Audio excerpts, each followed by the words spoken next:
Hello, and thank you for joining us for today's presentation. My name is John Mayle from Gassman Financial Group and G&G Planning Concepts.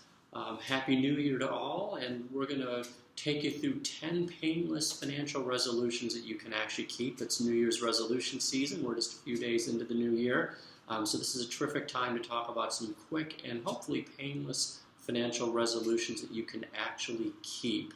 This is an accompaniment video to a longer blog post which we posted on our website, www.gassmanfg.com, and we'll include this in the notes to today's presentation. So without further ado, we have just some disclosures here to go through. We talk about New Year's resolutions and financial New Year's resolutions. What are we talking about? The list could be enormous. We picked out 10 that we thought were timely, relevant, and relatively easy to work with. So we'll go through all of these, but they include things like checking your credit, organizing your debt, saving more money for retirement, reviewing your financial plan if you have one. If you don't have one, it might be a good time to put one together. Reviewing your estate plan, also a terrific time of the year to review your estate plan. Rebalancing your investments, particularly after the very rocky couple of weeks and months we've had in the stock market, might be a great time to take a look at your investments. So without further ado, let's dive in and we'll talk about the first one, checking your credit. So most everybody has a credit profile, whether you know this or not. You have 3 credit reporting bureaus that track your credit, and they issue a credit report every year, which you're eligible to download and review. And you may be familiar with the more prevalent credit score. There are a couple of iterations of the credit score, but people use them for things like obtaining a mortgage, credit cards, other types of loans or credit that might be extended to you. And really, the better score you have, the better loan terms you're going to receive. So it's a really important thing to look at periodically. And you're entitled to a free report every year by going to www.annualcreditreport.com. We encourage you to go through, take a look at the raw data. You won't see a score, but you'll see the raw data that goes into the score. Check for any mistakes, look for any accounts that may have been opened without your knowledge, look for anything that you thought was closed but maybe wasn't actually closed, and take this as an opportunity to clean up your credit. If you find any errors, you can dispute them, and if you think you've been the victim of identity theft, an excellent resource is the Federal Trade Commission's identity theft website. That is still up, despite the fact that we have a partial government shutdown. You still can access information on the identity theft website. So that's a terrific resource, gives you step-by-step instructions on what to do if you think you've been victimized by identity theft. Organize your debt. So most of us have some debt, mortgages, credit cards, student loans, whatever it happens to be. Rank them. So rank it in order of priority. You want to look for things like revolving debt, credit card debt. You receive no benefit from this. So look at the high interest rate credit card debt that you might have, pay that off first, and follow a logical order of priority. So tackle credit cards, other revolving debt that you don't receive any sort of tax benefit from. So if your mortgage, for example, exceeds the amount that's deductible, if you have portfolio loan debt or other non-deductible debt, take care of that, and then move on through other debt that may be more beneficial, such as student loan debt that you can perhaps deduct, or home mortgage debt that, again, you may be able to deduct as long as you're under the limit. So you want to just prioritize, make a game plan for paying off the debt over time. And again, we tackle this in much more detail in our longer blog post. Manage your short-term savings.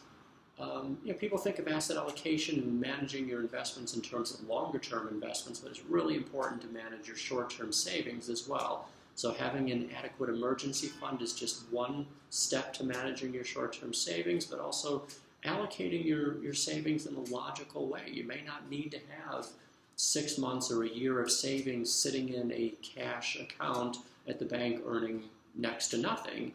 There might be opportunities to boost the yield of your short-term savings just with some quick, easy steps using things like certificates of deposit. You might use short-term treasury type of investments.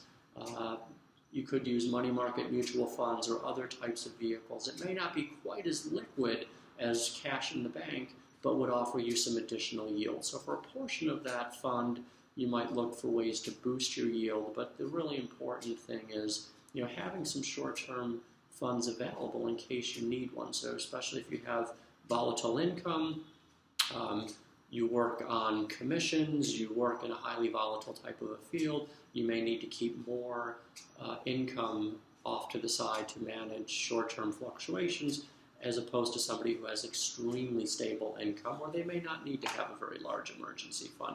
Everybody's fund will be a little bit different, but the important thing is to have one.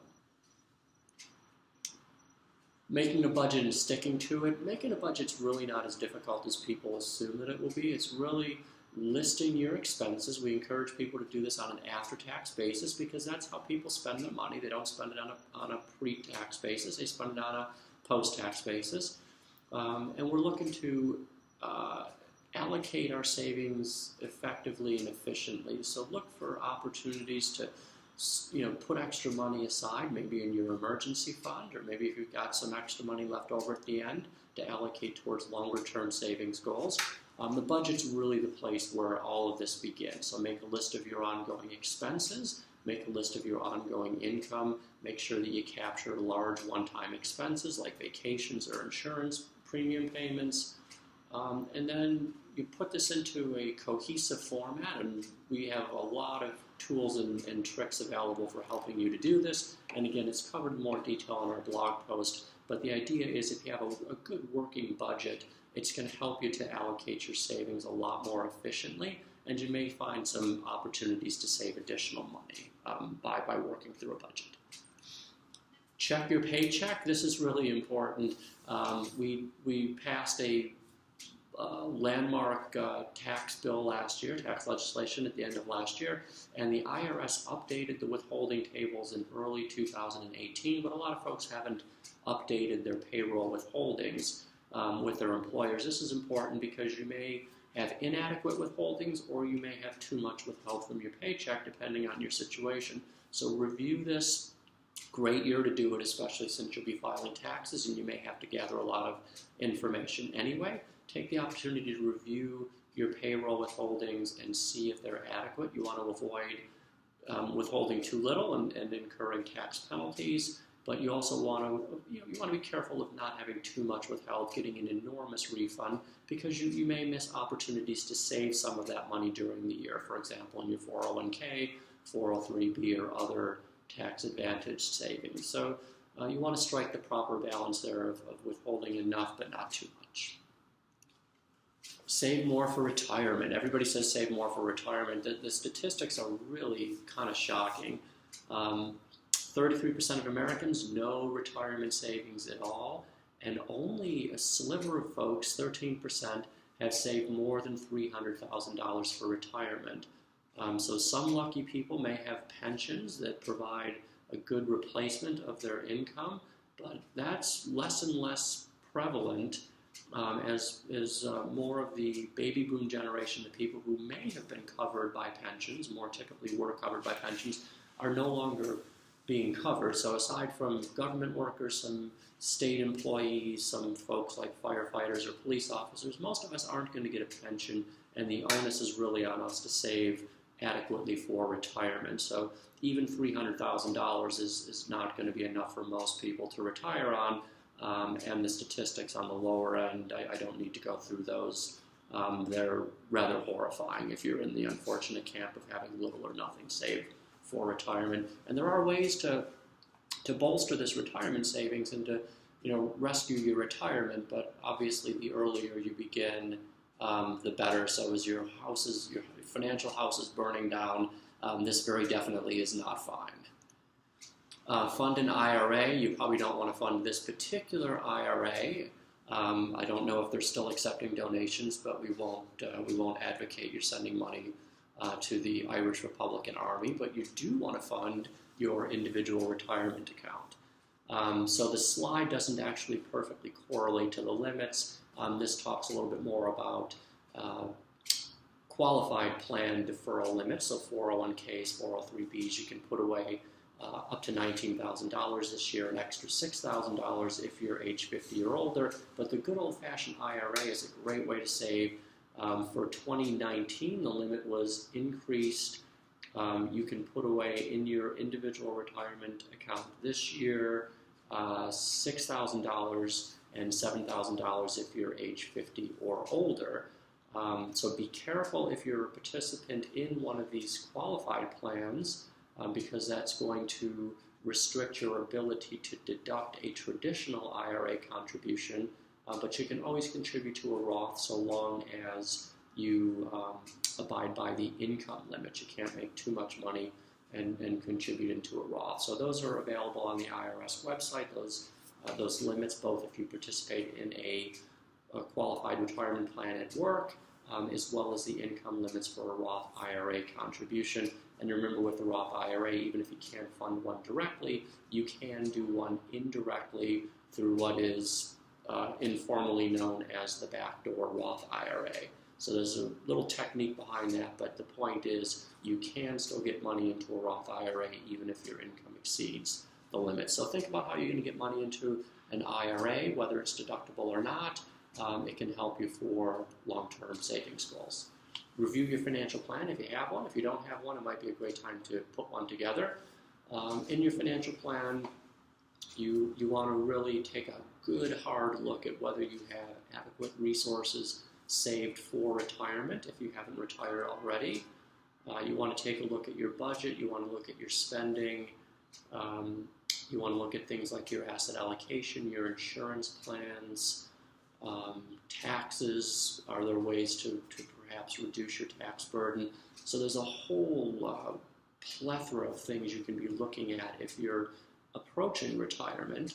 And a lot of it really has to do with making sure that you're ultimately ready to retire, that you're retirement ready, you have adequate resources, that you have the things in place that you're going to need to set up a good retirement income plan. If you're already retired, it's a great opportunity to take a look at your annual income, make some adjustments. Maybe there are things like Social Security taxation or Medicare, where you can save some money on your Medicare premiums simply by shifting some income, perhaps by reducing the amount of money you're taking out of IRAs and 401ks to reduce your taxable income, and taking more money out of Roth IRAs if you have one, or taxable investments to reduce your adjusted gross income and perhaps save yourself some money on Medicare Part B and Part D premiums. So there's a lot of things that retirees can do. It's not a plan only for people who are saving for retirement. There's a lot of sensible things that retirees can do related to their financial plan every year, and this is a good time to do it. Your asset allocation, as we alluded to before, can change over time, and this is a great time of the year to review that. So just taking a look at somebody is a rather extreme example, somebody who hasn't rebalanced their portfolio since 2008. They had a moderate level of risk in 2008. By the time 2018, early 2019 rolls around, your asset allocation is going to be dramatically different from what you started with at the end of December 2008, and that's just market performance. So as asset classes outperform others, they accumulate a larger portion of your overall portfolio's pie. So a good idea is to revisit the portfolio periodically and rebalance it. This is a way of buying low and selling high. You're selling your better performing investments and you're reallocating them to ones that haven't done quite as well. So after your portfolio drifts a certain percentage, 5% or so for retirement accounts, there's no tax cost to rebalancing an IRA or a 401k, so it makes sense to do it more frequently. For taxable accounts, you might give it a little bit more berth, a little more leeway, because there could be some tax cost involved in your rebalancing efforts, so you want to be cognizant of those. But regardless, you should look at your portfolio at least a couple of times a year and rebalance it when necessary. Review your estate plan. This is another great one to look at every year. We have some famous celebrities here. All of them are guilty of the same sin. they didn't have a will. So Aretha Franklin and Prince both died within the last couple of years, and neither had a will. This handsome person, the third individual in, I didn't recognize him initially. It's Howard Hughes. Howard Hughes died quite a while ago. His estate took over 14 years to wrap up, and primary reason he left no direct lineal descendants. So the state kind of had to figure out where his money was going to go because he didn't leave a will. So for somebody that had as much wealth as he had accumulated over his time, he had done virtually no estate planning. Don't emulate Howard Hughes in that respect. And there's any number of other celebrities, people who didn't do good estate planning, and it cost them and their estates dearly.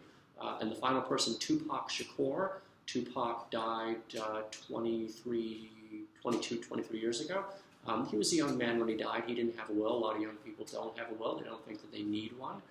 In Tupac's case, he also died intestate or without a will. And his case was interesting because his mother and father both made claims against the estate. His mother had a pretty credible claim, and a lot of that came from the lyrics of his music. He had written a lot about his love for his mother, and he had a lot less to say about his father. And his father, when this case went to court, he had to prove his support or his relationship, his contribution to Tupac's upbringing. And the court realized that his support really amounted to $820, a bag of peanuts, and a ticket to rollerball. So the parental contributions for Tupac's dad were not overwhelming, and that certainly hurt his claim against the estate of his very wealthy deceased son. So review your estate plan. There's some simple things you can do. Everybody should have a will, powers of attorney. You want to have healthcare proxies to name decision makers in the event that you are incapacitated and can't make either healthcare or financial decisions. There may be some planning with trusts that make sense in your particular case. There may be some charitable planning opportunities to avail yourself to. Good time to sit down with a lawyer and your financial planner to go through your estate planning.